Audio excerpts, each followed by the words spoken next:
Hey, what's up you guys? It's Jason. Welcome back to the channel. I hope you're doing well, doing safe. If you're brand new here, I can't promise that you'll love the contents of this video, but I can promise that one day my dad, he's gonna come back from that grocery store. So today we're talking about 6 screenplays that I think every screenwriter should read regardless of their skill level. And before we get into it, I feel the need to lay down a couple of ground rules, so here they are. So actually this is the only ground rule, but I still think it's an important one. This video isn't going to be a list of the top 6 screenplays of all time, right? Obviously, each screenplay is phenomenal, but I'm not sharing them with you guys just because they're good. I'm sharing them because reading them personally has taught me something new about screenwriting, and for that reason, I think these screenplays are beneficial to every screenwriter and their mother. Also, the link to every screenplay we talk about in this video can be found in the description below, so be sure to check that out after you watch the video. So the first screenplay on this list is really about overcoming prejudices, right? There's a really commonly held belief in society that you have to be a teenager or an adult to drive a car. But this movie, with a little bit of heart, proves that you don't have to be 16 just to drive a car. And that screenplay is Baby Driver. So the screenplay for Baby Driver was written by Edgar Wright, who also directed the film. And the reason I chose this screenplay in particular can really be summed up best by Edgar Wright himself. There's a little note in the beginning of the screenplay before we get to the actual story that goes something along the lines of, every scene in this film is driven by music. And if you've seen the movie, you know that he means that literally. Whenever there's an action scene, it's actually written in the screenplay by Edgar Wright that the explosions, the gunshots, all of that have to be in perfect sync with the background music. And I think the best example of it is the tequila shootout scene, which starts on page 57 of the screenplay. Highly recommend that you read that, then watch the clip on YouTube and just compare to see how it came to life.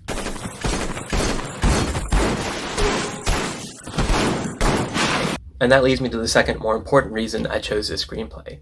Every song that you hear in Baby Driver is actually written into the screenplay, and to this day it baffles me how rare it is to see songs put into the screenplay. To me, music goes hand in hand with film, so it's kind of surprising that more writers don't take the liberty to just inject the music that they picture in their heads when they create a scene into the actual screenplay. So what I really want people to learn from this as they read it is that it's okay to actually just set the background track for your own thoughts and your own creativity. So the next screenplay on the list is really a story about how cancer can sometimes be the best thing. Nope, can't say that. Breaking Bad. So specifically, I'm talking about the pilot script for Breaking Bad, which was written by the show's creator, Vince Gilligan, and really, as far as I'm concerned, that is the gold standard for writing a television pilot. If you can read this thing, it'll walk you through basically how to write a teaser, how to introduce and develop a character. Just anything you can think you would need for a TV pilot is there.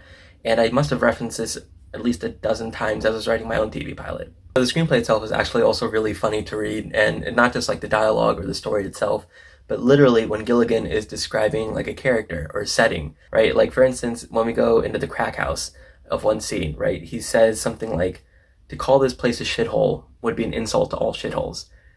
And you think to yourself, if you wanted to go read a pilot script for Breaking Bad, you know, really serious drama, you wouldn't expect to see any of that anywhere inside the screenplay. But that's kind of the reason that this script is on the list, right? In addition to being, like I said, a gold standard for television pilots, Gilligan's writing style and its sense of humor inside the screenplay just really reminded me that even though screenplays aren't meant to be read as books, that doesn't in any way fringe upon your ability as a writer to have fun with what you're doing.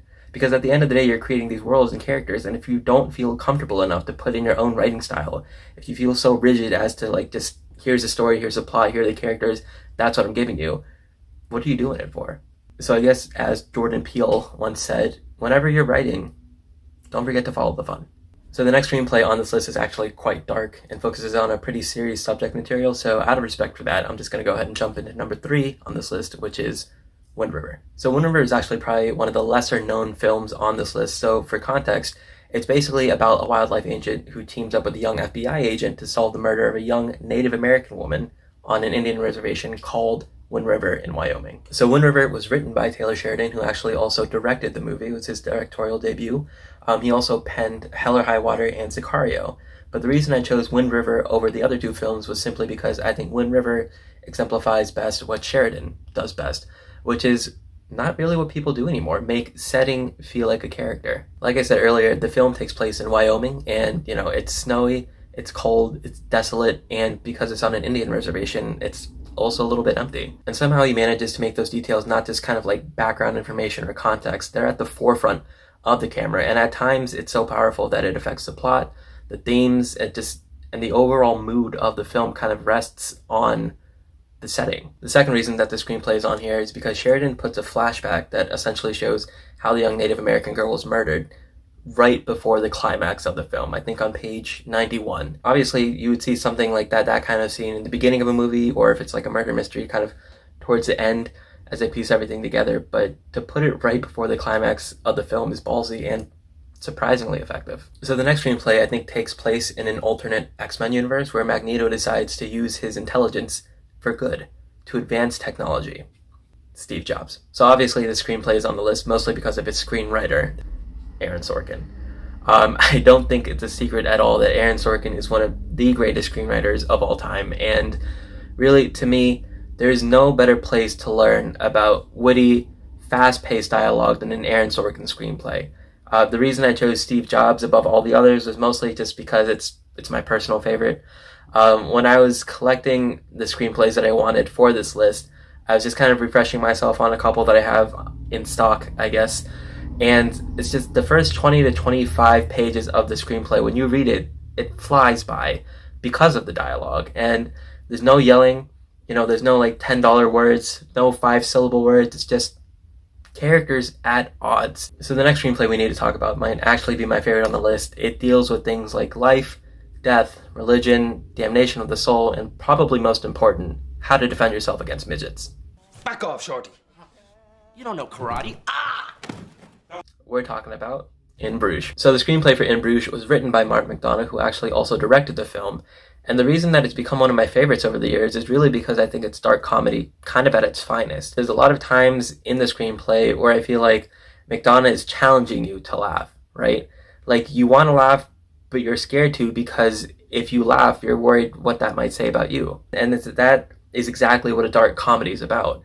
He also brings in moral dilemmas about things like life, death, the afterlife, and again, his jokes make you want to piss your pants, but then 2 seconds later, you're sitting there thinking, what does that really mean, and what does that really say about me? Alright, so we finally made it to the 6th and final screenplay on this list, and it would just really be criminal of me not to include Pulp Fiction. Obviously, I think Tarantino and his work speaks for itself, but the reason I wanted to include Pulp Fiction was because before this movie and script came out, there was nothing like it beforehand, and since it has come out, there's been nothing like it after.